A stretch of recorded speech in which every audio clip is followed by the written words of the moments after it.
حدیث مقدس کې راځي من لم یشکر الناس لم یشکر الله. څوک چې د بندګانو شکر ادا نه کړي هغه د الله جل جلاله شکر نه ادا کولی. زمکی دی وطانا بیا آباد واما غرونا دخت شاعر ستا سمسور واما ستا جنتی غیکی سر گولان کراما ستا جنتی غیکی سر گولان کراما رنگ ویران یہ دنیا و آخرت پر سم کی کتابیم که سړی د الله په کور باندې په دنیا کې مصرف وکړي الله وایي د دغه انسان دپاره زه په جنت کې کور ورجوړوم. نو الله دې دې ته عوض ورکړي. خدای دې ستاسې سعی او کوشش د الله په دربار قبول کړي. ستا زخمی وجود با بیا پټی کواما ستا زخمی وجود با بیا پټی کواما ستا جنتی خصوصا د دغه خدمتکار دپاره الله جل جلاله دنیا او آخرت یې ورسم کړي. الله جل جلاله که به د دې په زړه کې څه ارمانونه یې پر شریعت باندې برابر وي الله ارمانونه یې ورپوره کړي. الله واقعا دا چې د ایمان روښنایي نه وي دا کارونه د ایمان روښنایي غواړي. دا کارونه دا دې وسول د دې څخه دا معلومیږي چې تاسې د ایمان روښانتیا لري ایمان مو کوي دي د الله پر وحدانیت باندې د رسول پر رسالت باندې ایمان لري. دا کارونه مخته ویوړه. خدای تعالی جل جلاله دې ستاسې دنیا و آخرت سم کړي. سر گولان کراما ستا جنتی غیکی سر گولان کراما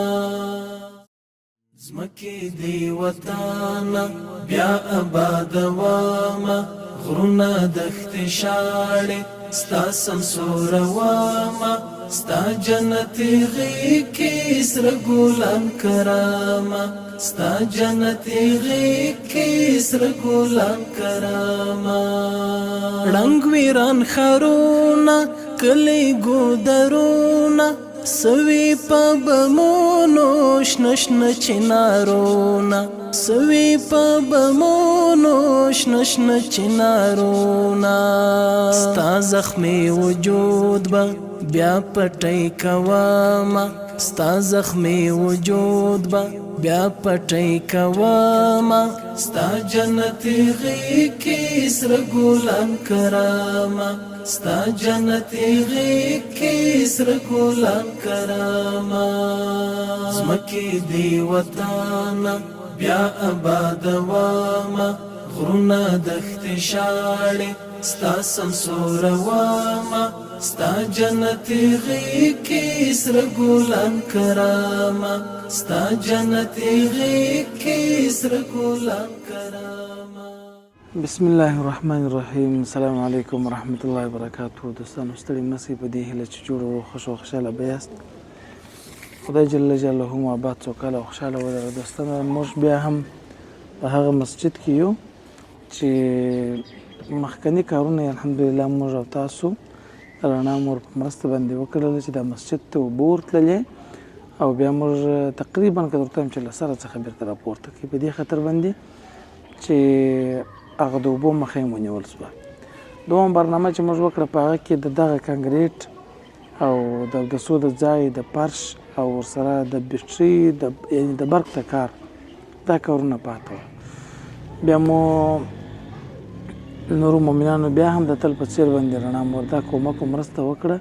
چې دغه کومک هم زه کوم تر خپله وسه پورې حتی الامکان چې خدای جل جلاله یې قبول او منظور کړي. نو په دوهم قدم کې مو دغه ټوله ځای کنکریټ کوي او د باندې دغه دیوال چې کوم پاته و هغه مو پلستر کړ او ورسره مو چې شو د اوداسه ځای جوړ کړي دغه دیوال هم پلستر کوي او مخامخ دیوال پلستر سو او خشکاري مو وکړه. خشته نه وه د خشکاري مو وکړه بېرته م پلستر کړي. خشتکاري هم الحمدلله سوې ده. ټوله مکمل فرش و پوم برق ټول شان الحمدلله د الله جل جلاله په فضل باندې خلاص وله. نو دا زموږ د محل خلک او دا یو موږ او دا هم ستاسو ته دعاګانې کوو مخکې تر ویډیو او وروسته تر ویډیو. د مسجد ټول کارونه غلط شوي دي. مولوي صاحب هم یادونه وکړي چې در کوم ځای پورې کوم حالت ته ورسېدي څونه د مسجد د محل خلک خوشحاله دي. یو شی باید موږ بار بار ووایو چې د مسجد کې موږ کار چې کوو د الله دپاره یې کوو. دې لپاره یې نه کوو چې خلک به خوشحاله که خوابدي سي. ځکه چې معامله د الله سره وي، بیا د خلکو هغه فکر بیخي د انسان ذهن ته راځي نه. خو بیا هم د هر نیک کار لپاره د مسلمانو ټولنه ده، په دې کې مسلمانان خوشحاله کېږي، مسجد آرام وي. اوس زه فکر کوم چې دوی باران ته خوشحاله چې اورې وګورو چې اوبه څونه داسې خواته ځي. مخه به ډېر موږ په خوابدي وو، په خوابدي شو، باران به نه وځي، بیا به زموږ مسجد مولوي صاحب څنګه یې ټول یعنې چې راځي اوس د پخوا پرتله باندې مسجد کې اوس ارام یې؟ الحمدلله الحمدلله ستاسې په مرسته باندې د جاڼۍ بیبي څخه یو جهان مننه. تېره وارې چې زموږ مسجد و چې مازې به ورځ راپورته سول، موږ پخوا بده وه چې په مسجد کې خو بیا څو لمونځونه قضا کېږي، ځکه اوبه به ورته راتللې. د هغه صحنې څخه اوس جاڼۍ بیبي دونه خدمت وکړي چې مسجد مو پراخ هم سو، اوږد هم سو، رالوړ هم سو، بس ډېر خوندور سو چې د لمونځ اوس پشکې کوو، په شو کې پشکې کوو. او جاڼۍ بیبي مو په یوه لمانځه کې انشاءالله نن ورځ موږ دعاګانې ورته کوو. پخوا یې فرشونه مې کمبله کمه، پو مې هم نه درلودې، ښه پوست فرش یې ورته راوړي، پو مې ورته راوړي، د برق سیسټم یې ورسم کړي، ښه روښنایي پکښې کېده، ښه راپورته سو. د لمونځ چې پکښې کوو هم په شوق یې پکښې کوو. جاڼۍ بیبي مې انشاءالله به دعاو کې نه ده یاره کړې، الله دې د دې دنیا او آخرت ورسم کړي. کتاب هم که سړی د الله په کور باندې په دنیا کې مصرف وکړي، الله وایي د دغه انسان دپاره زه په جنت کې کور ور جوړوم. نو الله دې دې ته عوض ورکړي. خدای دې ستاسې سایه او کوشش د الله په دربار کې قبول کړي چې تللاست وراتللاست د مسجد هر شي غم در سره و، د برق، د فیټینګ و، د فرش و، د پلاستر و، د کلکینان و، د اندار و، د نلو د ځای د ګردو غم در سره و. الله دې اول دې ته په آخرت کې ښه ورکړي، او بیا دې الله تاسې ته په آخرت کې عوض درکړي. انشاءالله ډېر خوندور سو مسجد مو. بس تاسې په همکاري باندې د الله په فضل باندې په همدا لمنځونه چې دا خلک ورته راځي دی په شوق ورته راځي. د مخه چې به ورځ راپور سو خوا به م بده وه، یعنې تېر کال دا زموږ مسجد چې هر باران سوی دی د اوبو به ډک سو، دا د چرۍ اوبه به ورته راتللې. اوس الحمدلله قرآن شریفونه به اوبو کې الحمدلله اوس 1.5 متر د مځکې سره لوړ سو، پر کوڅه باندې لوړ سو، فرشونه برابر سول، پلاستر و، ډیزاین و، هغه طرز یې برابر سو. الله دې تاسې ته وزونه درکړي. یو جهان مننه ستاسې د تکلیف څخه، تاسې ته جمع الله یوازې درکړي. خدای پاک مو عزت وکړي، خوشحاله اوسئ، الله دې تاسو ته ډېر اجر درکړي. موږ مخکې هم یادونه وکړه مولوي صاحب محترم، او د مولوي صاحب ته معلومه ده حدیث مقدس کې راځي من لم یشکر الناس لم یشکر الله. څوک چې د بندګانو شکر ادا نه کړي، هغه د الله جل جلاله شکر نه شي ادا کولی. ځکه دا یوه سیاسره او یوه جاڼۍ په اصطلاح باندې چې هغه دومره اسلامي جرأت کوي، دومره دیني غیرت کوي چې په افغانستان، بیا په کندهار، بیا په یو ناحیه کې، په یو کونج کې، په یو تنګه کوڅه کې یو مسجد دی، بیا هم د دوی سره غم ورسره وي. دا واقعا یو دیني او ملي احساس دی، او رب جل جلاله دې دغه احساس د دوی څخه قبول کړي. زموږ او ستاسو بل په دې کې هیڅ هدف نشته. دلته نه زما کور جوړ سو، نه د مولوي صاحب کور جوړ سو، نه د ملک صاحب کور جوړ سو، نه د حاجي صاحب کور جوړ سو، د الله جل جلاله کور جوړ دی. اوس دلته چې خلک راځي چې اودس تازه کوي، لمونځ کوي، او په اطمینان باندې وظیفه کوي، تلاوت کوي، خدای جل جلاله به موږ او تاسو ټول ته اجر راکړي. خاص الخاص به جاڼۍ ته چې اجر وکړي، او الله جل جلاله به د قیامت په ورځ باندې همدغه مسجد د دې د شفاعت سبب ګرځوي. الحمدلله ماشاءالله چې موږ همیشه د مساجدو کارونه د همدې کړي دي، د همدې مرکې په مرسته باندې. دا د الله غټ احسان دی. موږ زه مطمئن یم چې جاڼۍ ته به هم داسې خلک معلوم وي چې هغه به میلیونران وي، او خو بیا هم الله پاک جل جلاله دغه توفیق نه درکړي چې د خلکو سره کومک وکړي. دغه توفیق ورکول د خپله ډېر د الله جل جلاله ډېر یو عظیم احسان دی چې یو چا باندې یو چا ته توفیق ورکړي چې د خلکو سره مرسته او کومک وکړي. نو دا ملک صاحب چې موږ یې تکلیف ناس الحمدلله فارغه سو. یو شی باید په ذهن کې د مسجد دغه لوړ مسطح هغه پاته ده، که هر چا غوښتله چې هغه کومک او مرسته دوی سره وکړي، تاسو یې وګورئ که چیرې تاسو هم مناسبه ګڼله چې باید دا مسطح ورکول سي، نو مسطح به هم ورکو. او که چیرې همداسې غوښتل چې پاته سي، ماشاءالله الحمدلله اوس هم مسجد په کافي اندازه جوړ او بیخي هېڅ چا ته ضرورت نه لري. او څو پیسې هغه ځای باندې ولاړې ده دغه باندې د خښتکاري او د شان باندې یا بغیر له هغه ځایه چې په ټیکه ورکوي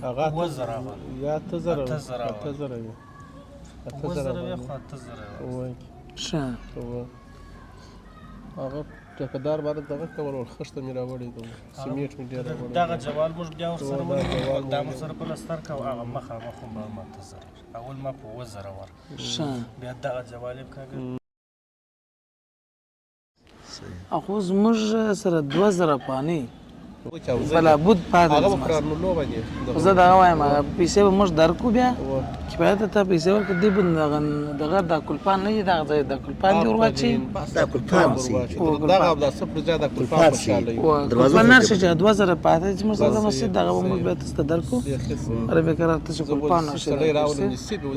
کلپان نه شي چې د برابر پیسې د دې دغه الله مو ودان سید الله جل جلاله الله مو زمکی دی وطانا بیا آباد واما غرونا دخت شاړې ستا سمسور واما ستا جنت غی کی سر ګلان کراما ستا جنت غی کی سر ګلان کراما رنگ ویران خرونا کلی ګودرونا سوی پا بمونو شنشن چنارونا سوی پا بمونو شنشن چنارونا ستا زخمی وجود با بیا پټی کواما ستا زخمی وجود با بیا پټی کواما ستا جنت غی کی سر ګلان کراما ستا جنت غی دوستانو دا و نننۍ برنامه الحمدلله چې مسجد ده تاسو ولیدي په هر لحاظ باندې الحمدلله پر مخکنی هغه حالت نه چې موږ یو ابتدا کې چاکار اخلاص سو ورسم په دې ځای کې که ستاسو یادې بس همداسې پاتو بدون پرش اوس الحمدلله پرش هر څه ټول منظم برابر خدای جل جلاله د ټولو هر چا چې په دې مسجد کې یو قدم اخیستی دی الله جل جلاله دې قبول او منظور کړي او رب جل جلاله دې ټولو ته توفیق ورکړي چې د خپلو مساجدو د خپل مدارسو د خپل مکاتبو سره په هر حرصه او په هر برخه کې کومک او مرسته وکړي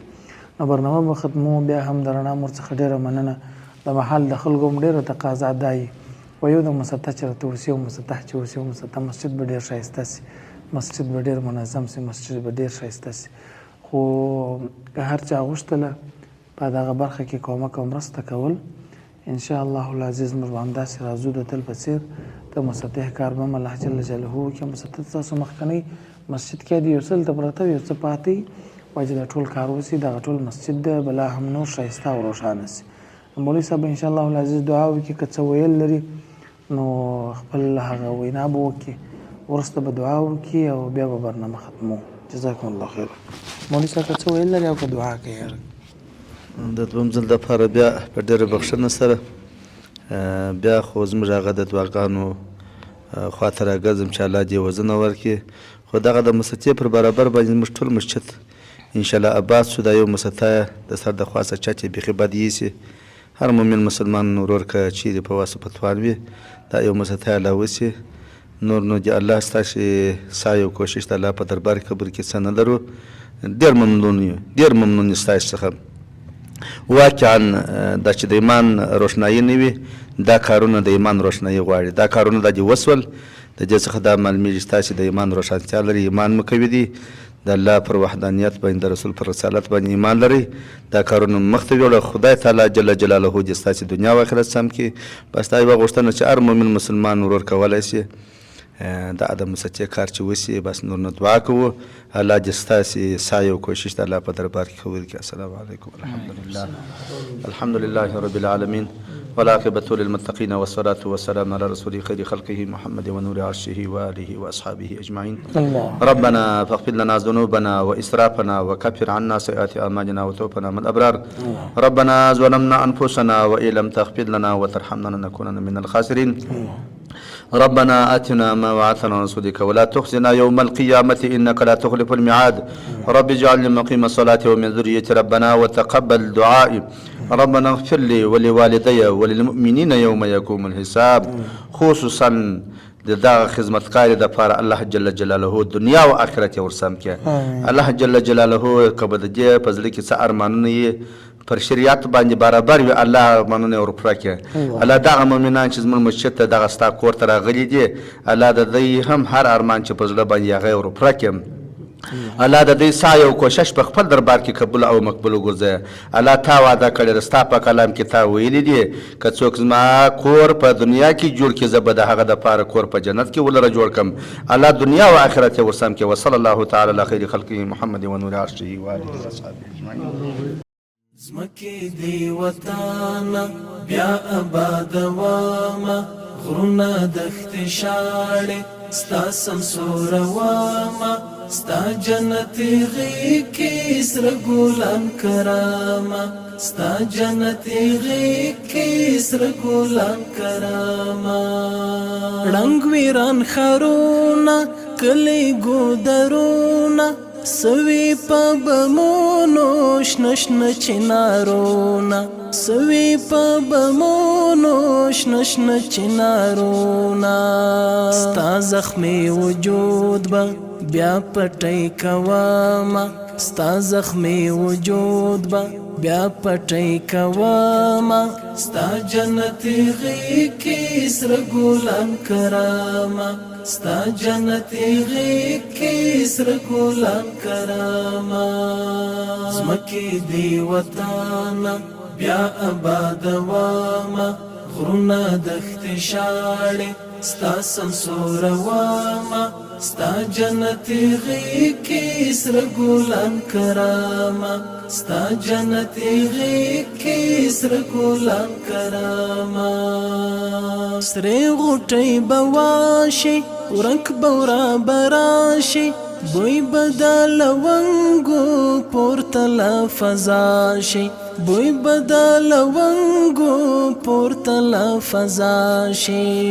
ښکلی کابل جانا خلاص به شي له غمه ښکلی کابل جانا خلاص به شي له غمه ستا جنتي غیږ سره ګلان کراما ستا جنتي غیږ سره ګلان کراما زمکی دی وطانا بیا آبادواما غرونه دښتې شاړې ستا سمسوره واما ستا جنتي غیږ سره ګلان کراما ستا جنتي غیږ سره ګلان کراما ورک بشر فساد وي جوړ به دا هیواد وي وللې په شبنمو څڼې به شمشاد وي وللې په شبنمو څڼې به شمشاد وي ګوتې د ظلمو به تاو شي له قلمه ګوتې د ظلمو به تاو شي له قلمه ستا جنتي غیږ سره ګلان کراما